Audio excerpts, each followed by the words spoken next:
오늘 우리에게 주시는 하나님의 말씀은 고린도전서 15장 12절에서 34절 말씀입니다. 그리스도께서 죽은 사람 가운데서 살아나셨다고 우리가 전파하는데 어찌하여 여러분 가운데 더러는 죽은 사람의 부활이 없다고 말합니까? 죽은 사람의 부활이 없다면 그리스도께서도 살아나지 못하셨을 것입니다.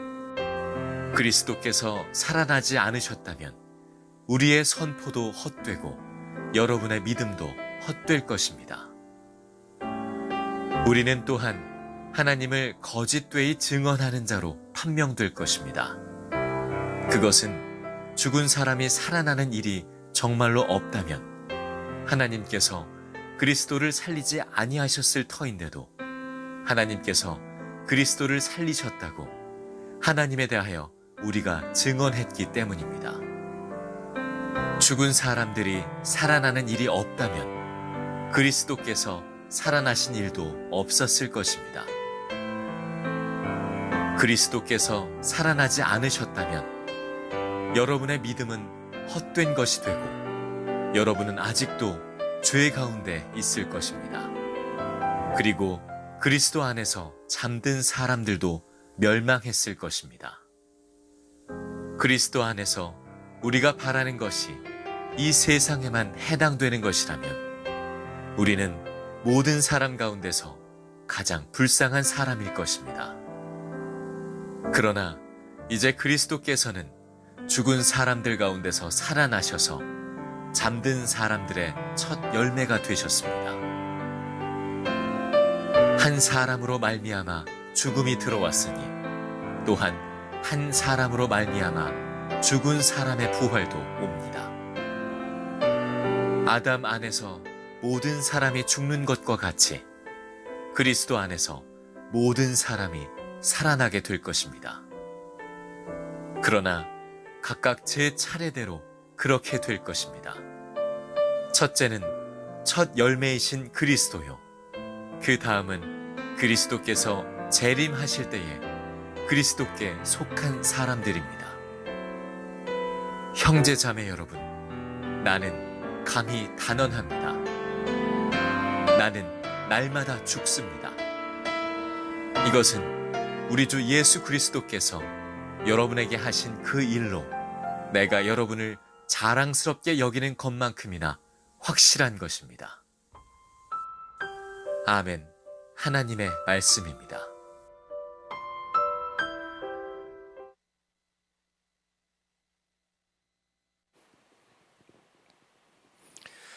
주일 3부 예배에 오신 모든 성도님들 주의 이름으로 환영하고 축복합니다.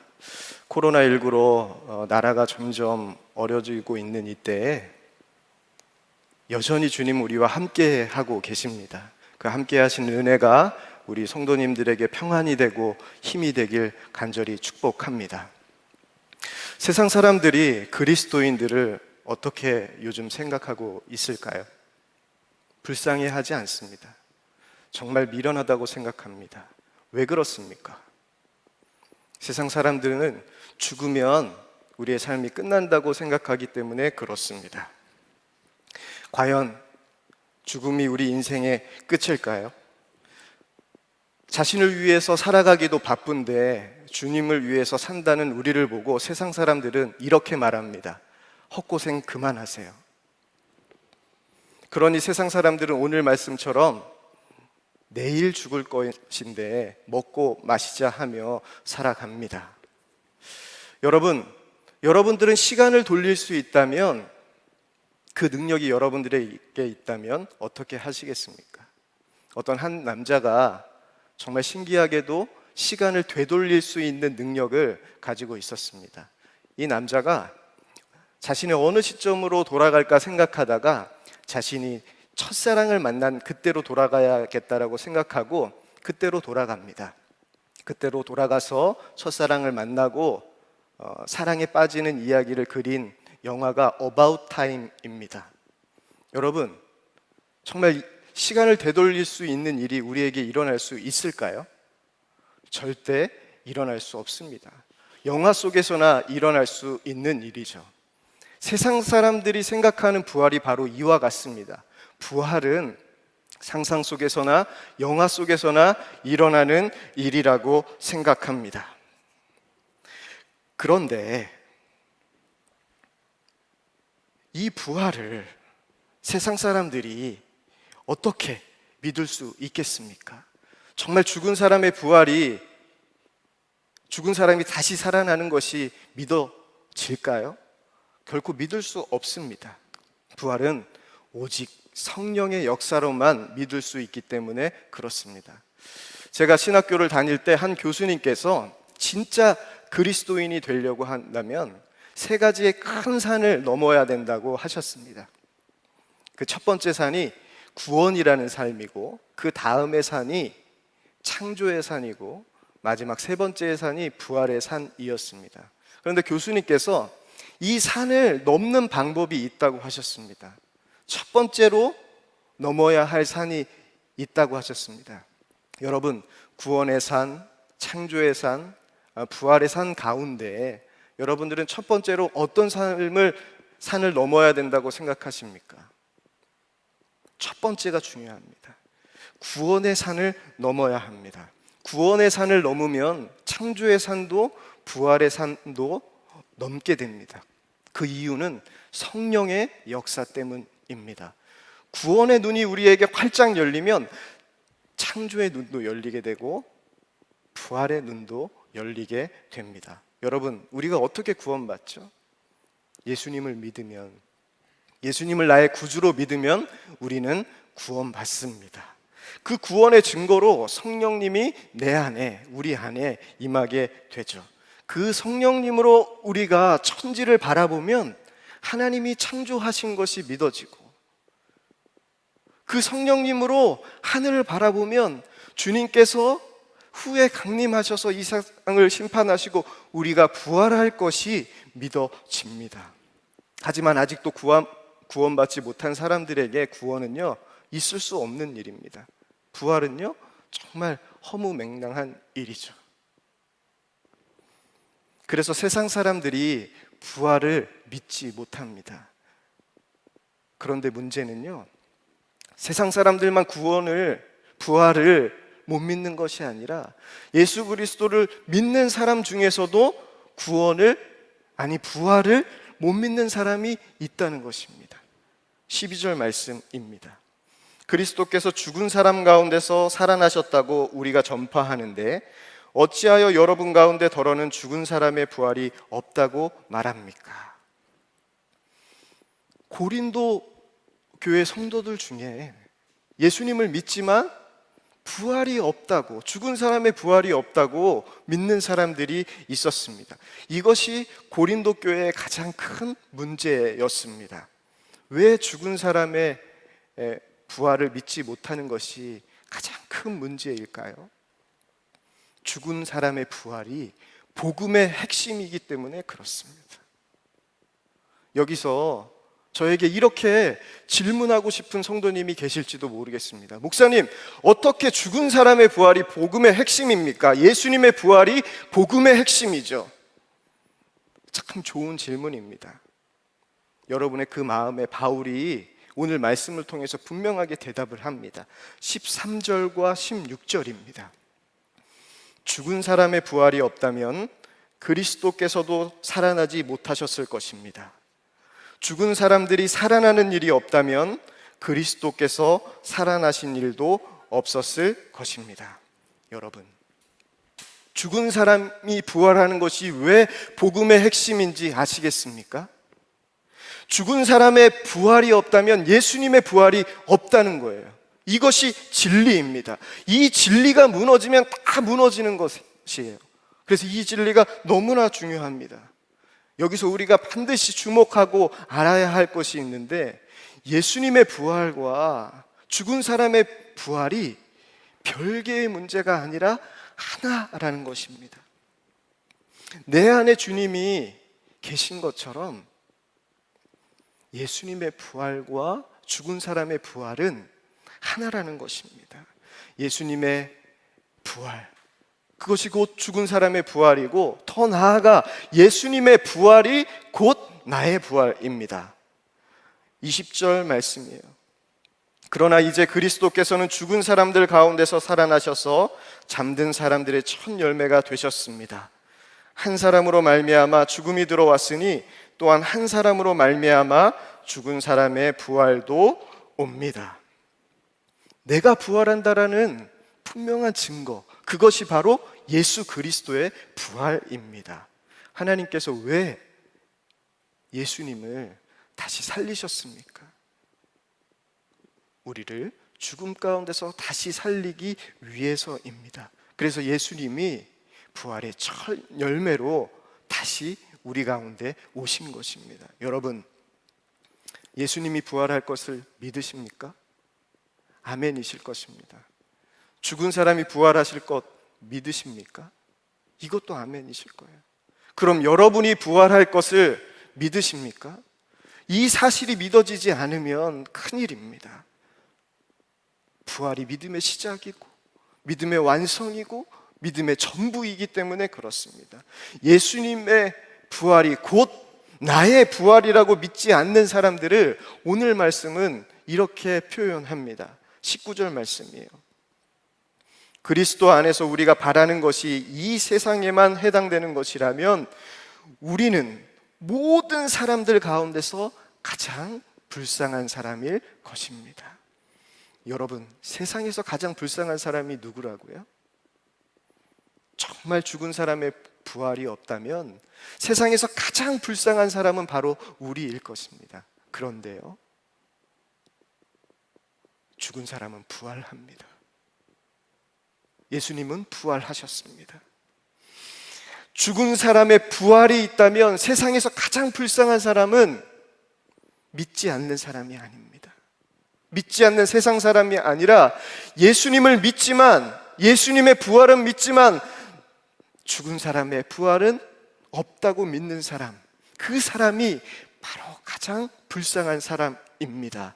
바울은 고린도 교회 성도들 중 가운데 죽은 사람이 부활할 것을 믿지 못하는 사람들에게 이렇게 이야기하는 것입니다. 당신이 바로 가장 불쌍한 사람입니다 라고 선포하고 있는 것입니다. 여러분 어떠십니까? 여러분은 예수님의 부활이 나의 부활이라고 믿으십니까? 그럼 우리 한번 이렇게 생각해 보죠. 우리의 믿음에 부활을 한번 쏙 빼보면 어떻게 될까요? 이거에 바울이 대답합니다. 14절과 17절 말씀입니다. 그리스도께서 살아나지 않으셨다면 우리의 선포도 헛되고 여러분의 믿음도 헛될 것입니다.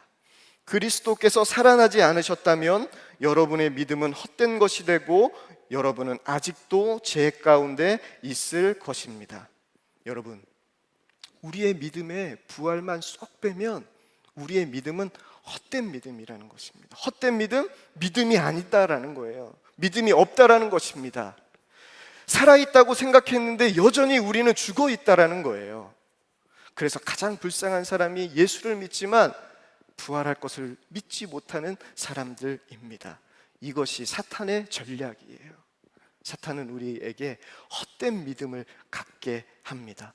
예수님은 부활하셨을지 몰라도 예수님의 부활과 너의 부활은 별개의 문제야.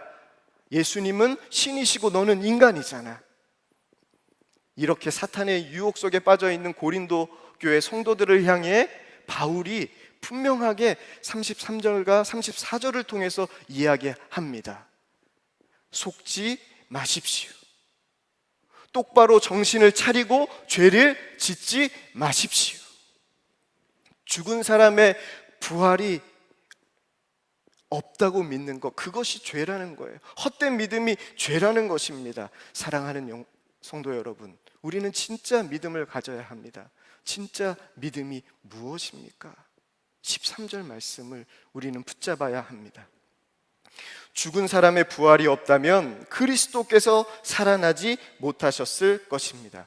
진짜 믿음은요, 예수님의 부활이 곧 나의 부활이라고 믿는 믿음입니다. 이것이 진리예요. 이 진리가 믿어질 때 우리에게 두 가지 특징이 나타나는데, 먼저는 부활을 소망하게 되고 다음으로는 그 부활을 소망하며 날마다 예수로, 날마다 부활로 산다는 것입니다. 바울이 이 진리의 증인입니다.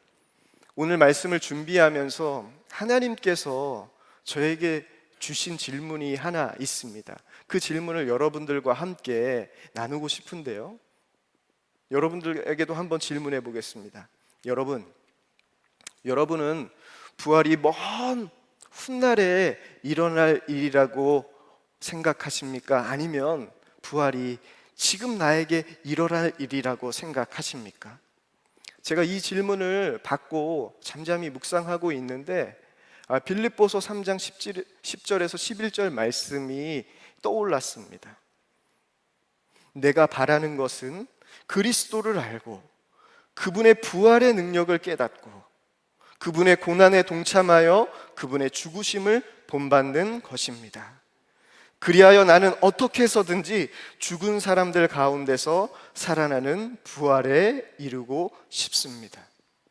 바울이 어떻게 해서든지 죽은 사람들 가운데 부활하고 싶다는 그 갈망이 여러분 느껴지십니까? 그런데 말씀을 준비하면서 하나님께서 이 갈망보다 더 강력한 부활의 갈망이 오늘 말씀에 담겨져 있다는 겁니다. 오늘 말씀이에요.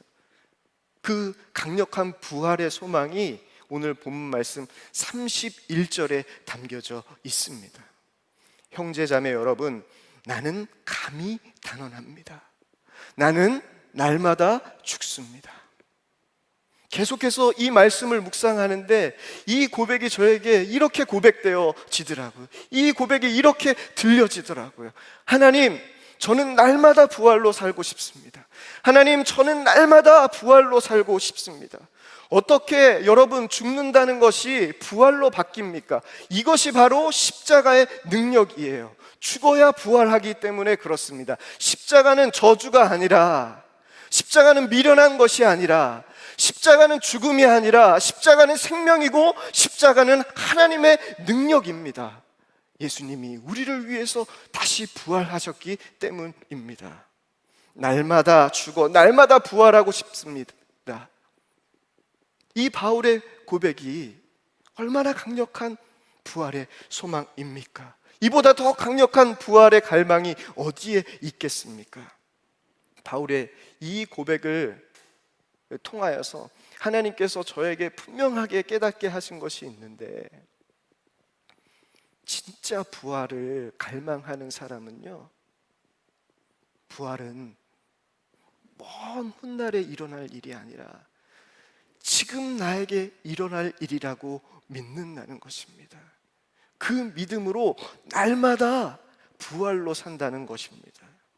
왜냐하면 날마다 부활로 사는 것이 완전한 부활, 주님께서 이 땅에 다시 강림하셔서 세상을 심판하시고 우리를 영원한 천국으로 데려가셔서 영원히 살게 할 그 완전한 부활의 일을 분명한 증거가 날마다 부활로 사는 것이기 때문입니다. 그럼 날마다 부활로 살고 싶은 자들에게 펼쳐지는 그 일상이 어떨까요? 여러분 기대되시죠? 오늘 본문 말씀에 날마다 부활로 살고 싶은 자들의 일상이 나옵니다. 30절 말씀입니다. 그리고 또 우리는 무엇 때문에 시시각각으로 위험을 무릅쓰고 있습니까? 여러분 실망하셨습니까? 평안하고 즐겁고 기쁨이 가득한 삶일 줄 알았는데 오늘 말씀 보니까 날마다 부활로 살고 싶은 자들에게 펼쳐질 일상이 뭐예요? 시시각각 위험이 펼쳐진다는 겁니다. 바울의 삶을 보세요. 바울의 삶 그리 녹록지 않았습니다. 그는 이렇게 고백했습니다. 고난을 채우며 살겠다라고 고백했습니다. 그렇지만 그의 삶이 어떻습니까? 기쁨이었고 감사였습니다. 시시각각 위험에 처하지만 불평하지 않고 두려워하지 않고 바울은 이렇게 외쳤습니다. 항상 기뻐하라, 범사에 감사하라 감사하라라고 선포했습니다.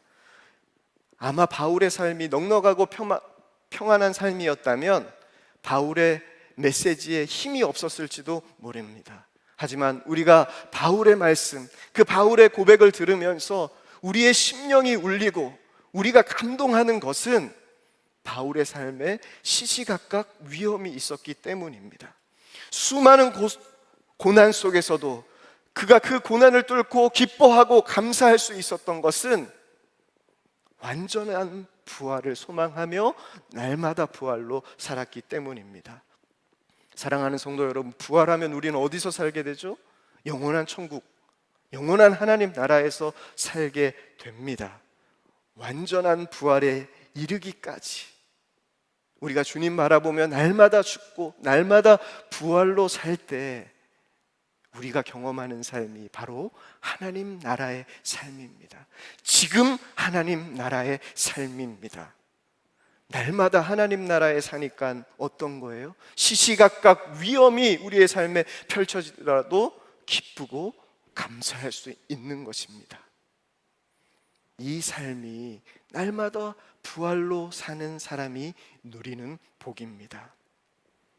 날마다 부활로 살면 시시각각 내 삶에 엄청난 위험이 펼쳐질지라도 위험만 보이지 않아요. 시시각각 나와 함께 하시는 그 하나님이 우리에게 보이게 됩니다.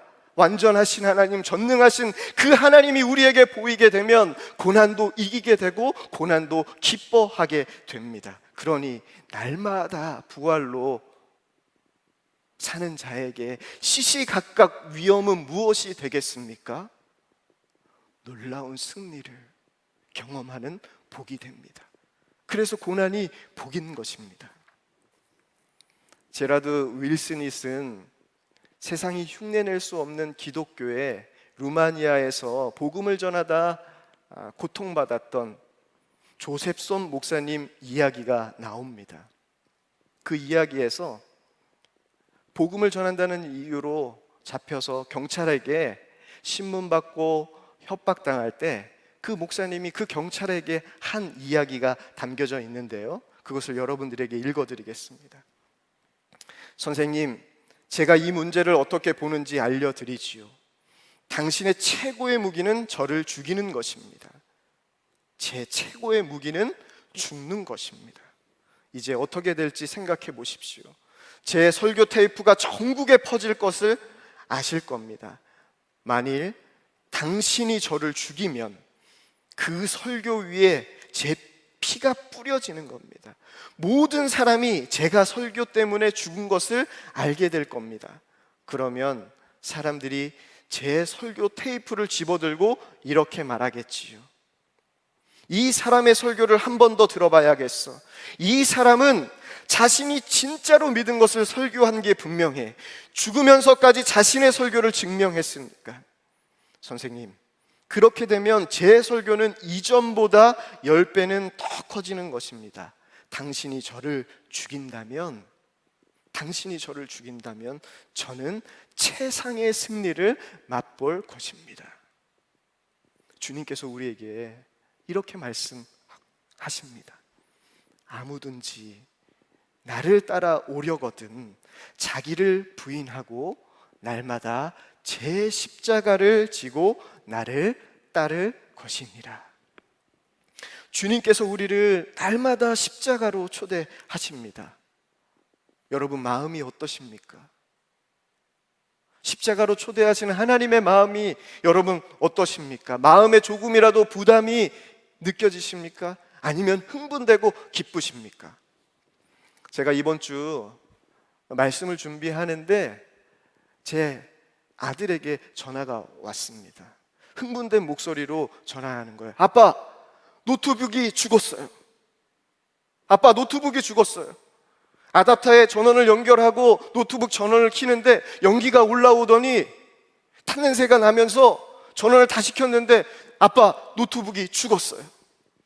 근데 이 이야기를요, 너무 이 아이가 기쁘게 하는 겁니다. 행복하게 하는 거예요.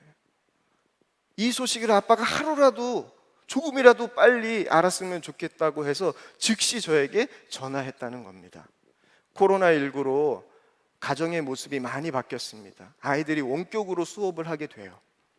그러면서 노트북이 고장났으니까 공부를 하지 못합니다. 그러니까 이 아이가 기뻤을까요? 기쁜 이유가 따로 있었습니다.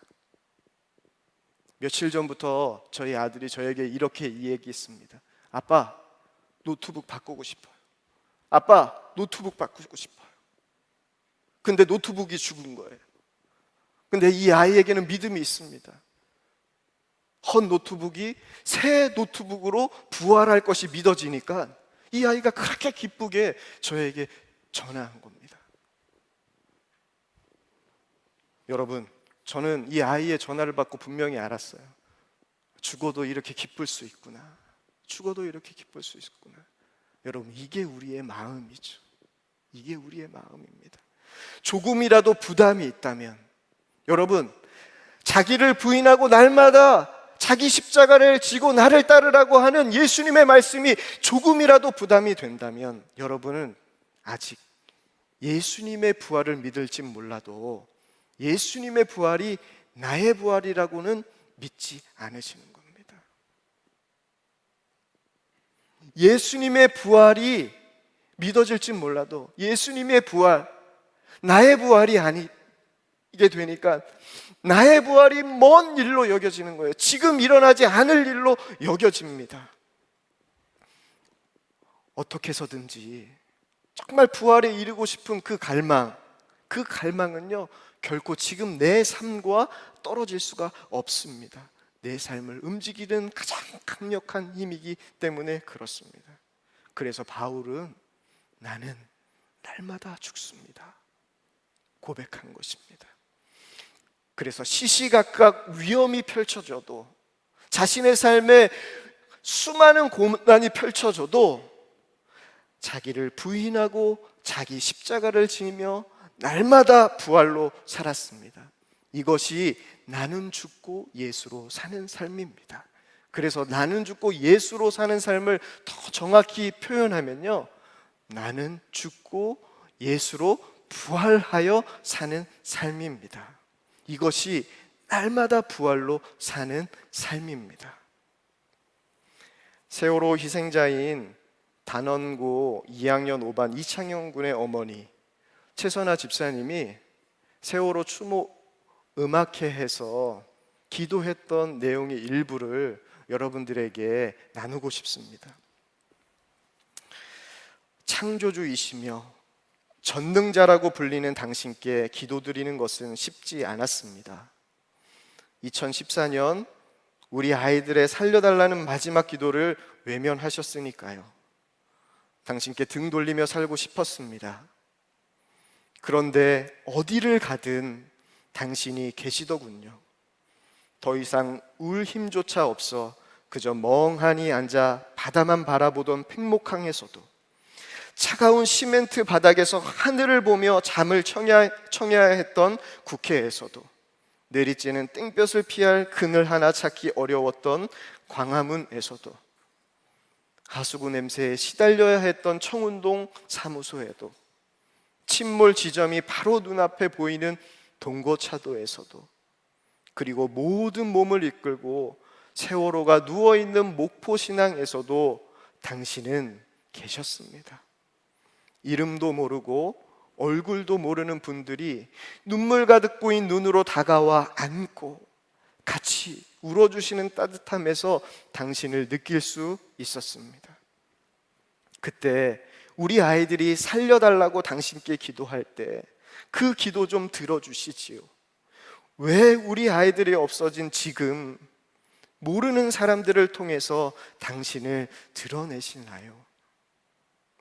시시각각 어려운 일 때문에 주님께 등 돌리고 싶은 성도님들이 계실지도 모르겠습니다.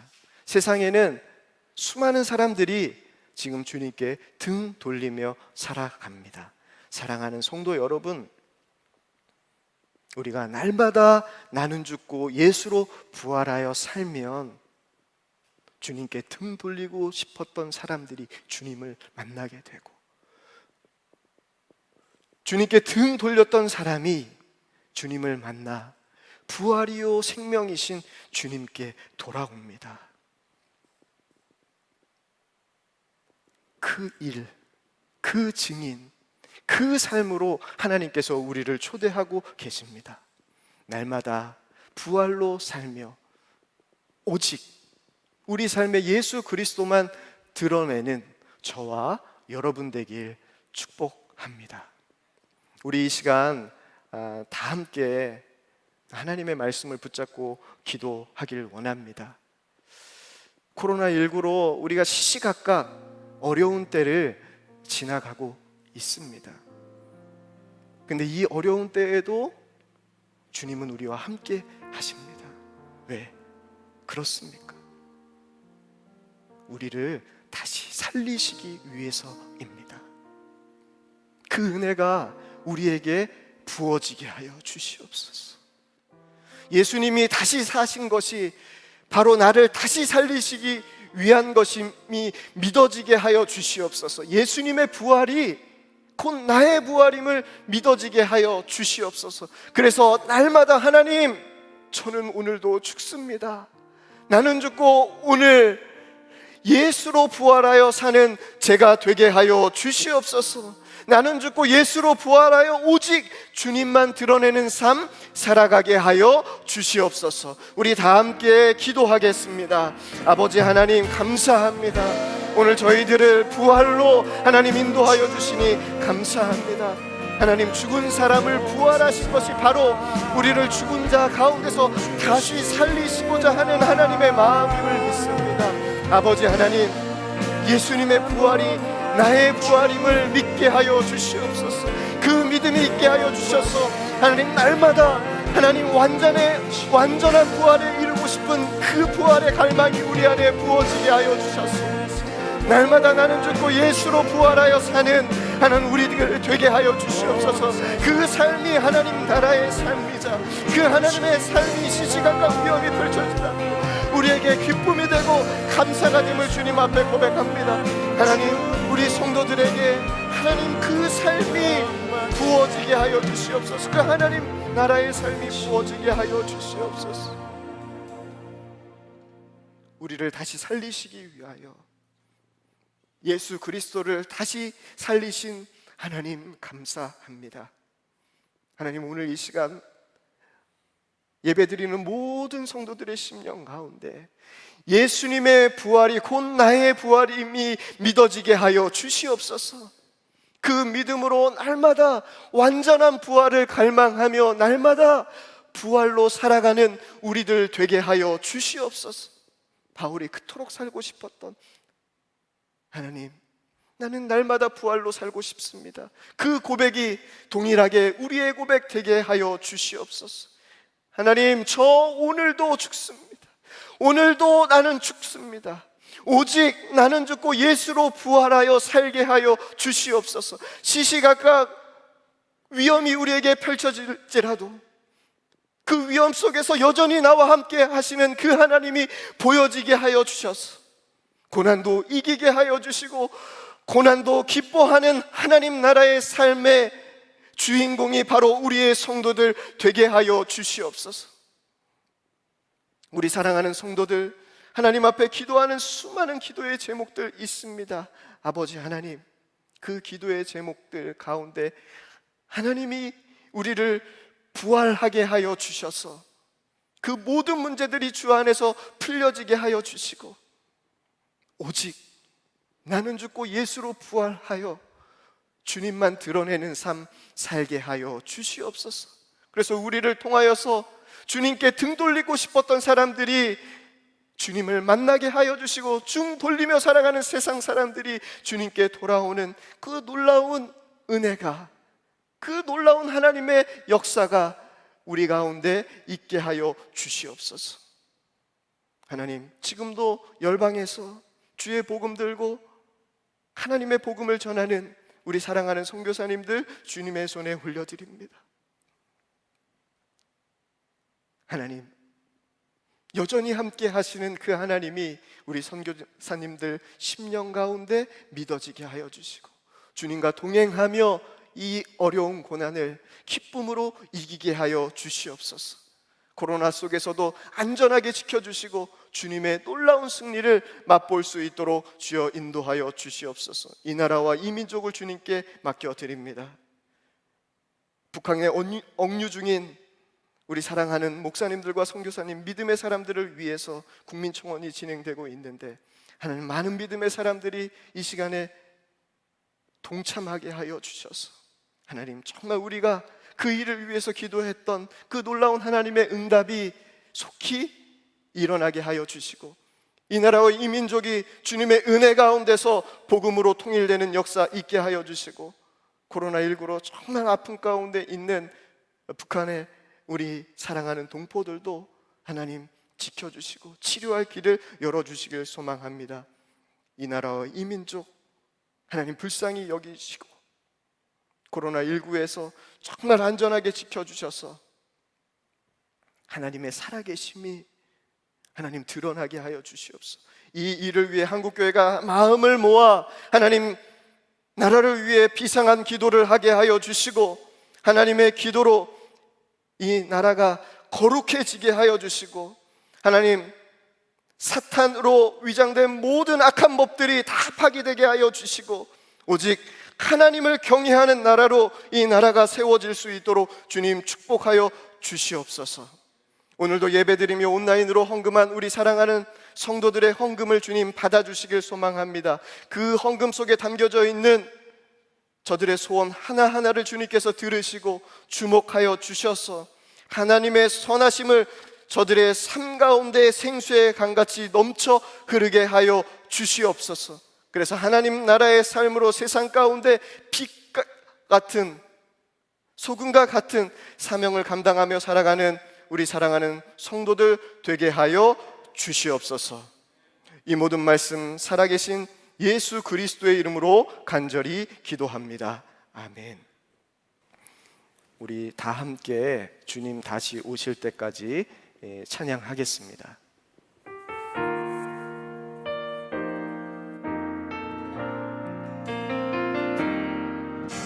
주님 다시 오실 때까지 나는 이 길을 가리라.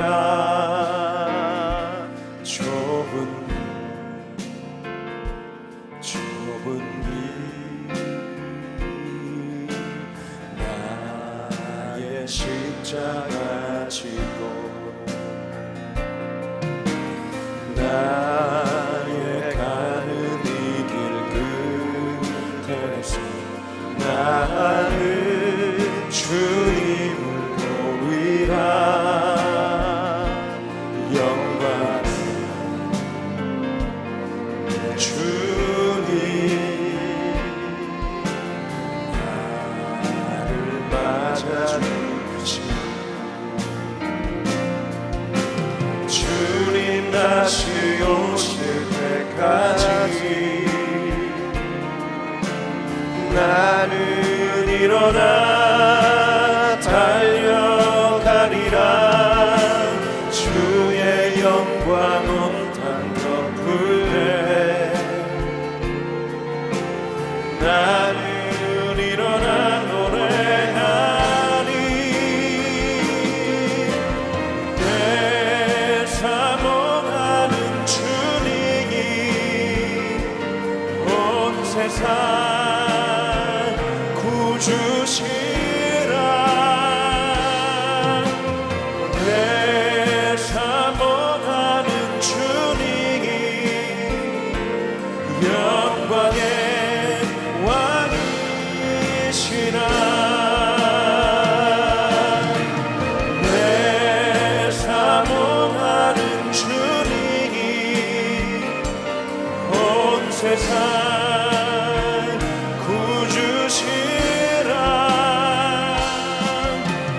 내 사모하는 주님이 영광의 왕이시라.